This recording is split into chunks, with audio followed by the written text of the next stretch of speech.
دوستو السلام علیکم۔ واٹس ایپ میں آیا ہوا گاندھی جی کا ایک ملفوظ ملاحظہ فرمائیں۔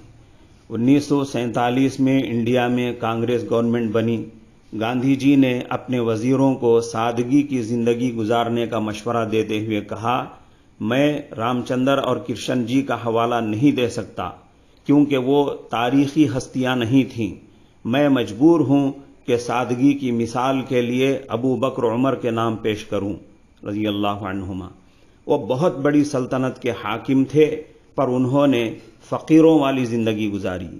شائقین سچا پیغام، اگر کوئی ہمارا ہی بھولا ہوا سبق ہمیں یاد دلا دے تو کیا اس کو یاد کر لینا چاہیے یا نہیں؟ بتائیے۔ خاص طور پر شادی بیاہ میں سادگی کا سبق یاد رکھیں۔ جمعہ کی مناسبت سے آج درود شریف زیادہ سے زیادہ پڑھیں۔ اللہم صلی علی سیدنا مولانا محمد وبارک وسلم۔